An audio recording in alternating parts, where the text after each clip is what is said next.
There are three ways to charge the van. One is through shore power plug-in, which is right here.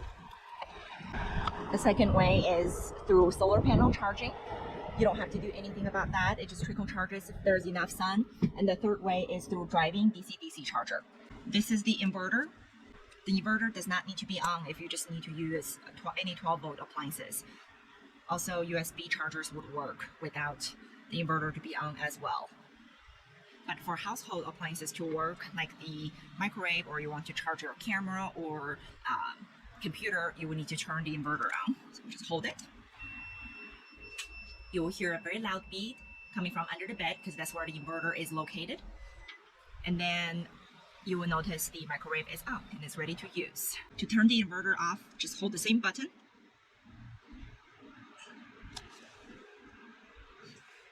And then it will go off.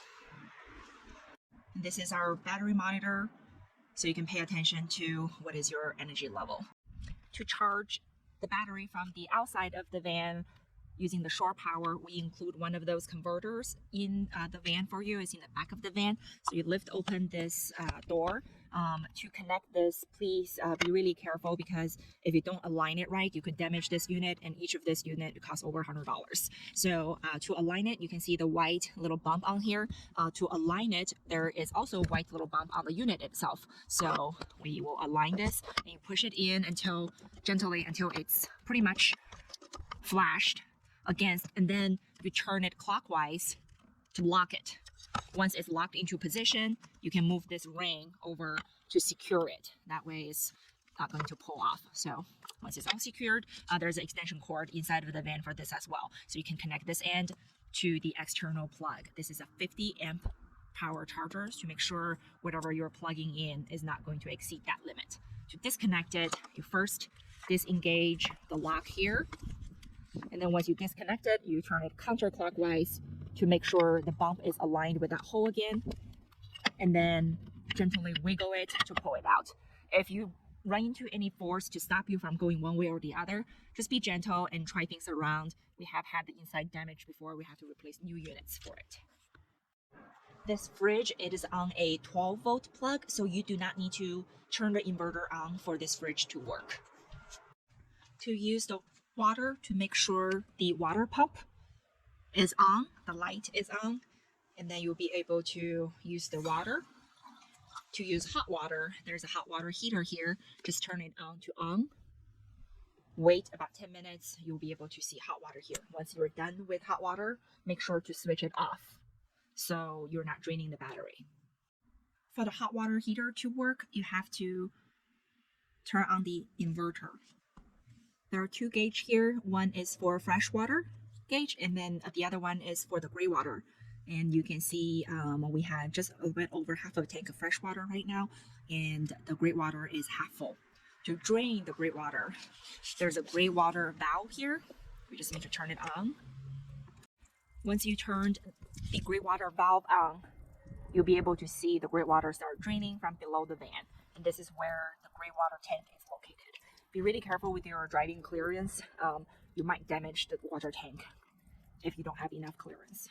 This is where the water heater is. Once you turn the inverter on and the water heater button on, this light will light up and this unit will heat up for your hot water. And if you want to conserve that energy, you can always turn this down to minimum if you leave it on for a long time.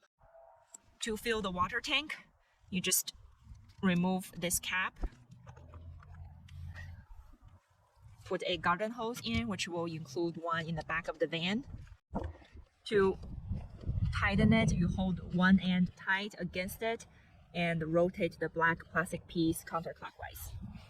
Once you turn the water on, to move this lever in the horizontal position, water will start flowing. This pipe right here is the overflow pipe. If you fill the water too full to make the tank not explode, this pipe is directly flow and drain below the van. Now the water is almost full, we'll shut it down, and then we can shut the water on the other side too.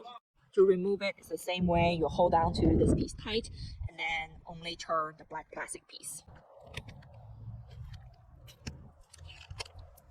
Don't forget to put the dust cap back on to prevent dirt going into the tank. And for the heater to work when the van is not running, the heater is located right below the sink here. To turn it on, it is super easy.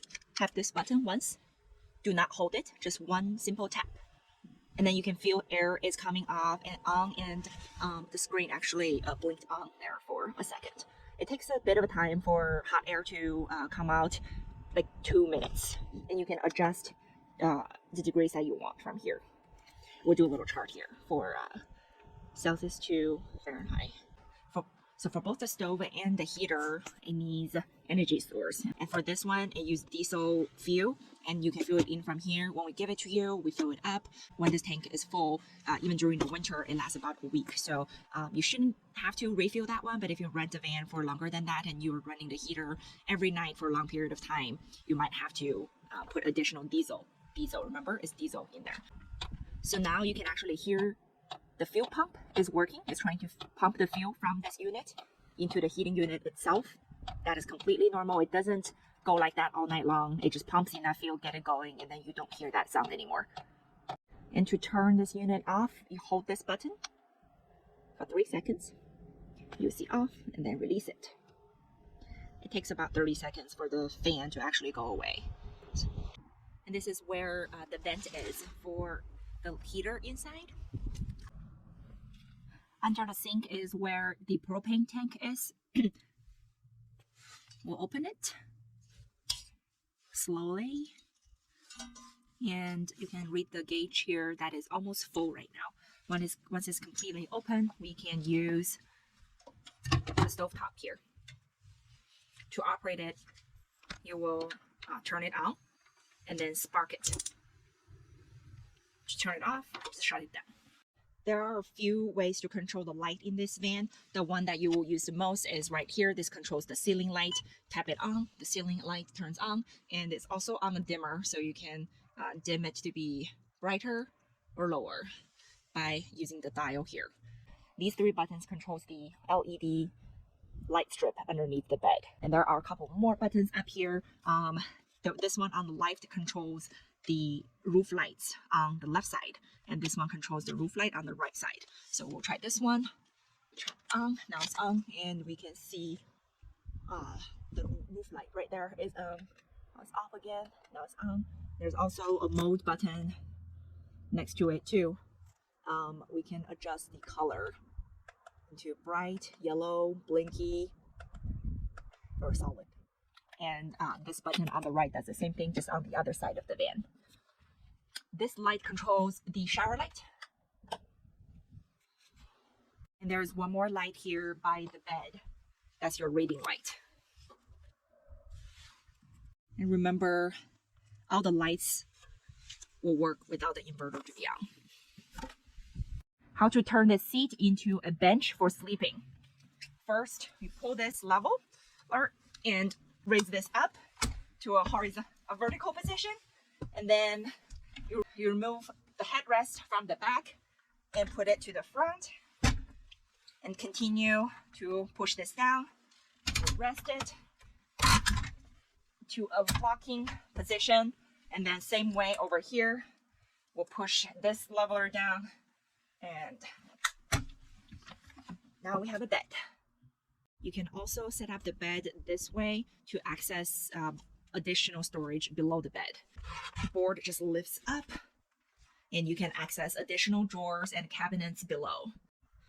Under the bed in this storage bin, you can access the inverter, the battery system, fire extinguisher, and also roadside emergency set. There are also additional storage holes under the cabinet for dirty shoes or dog leash.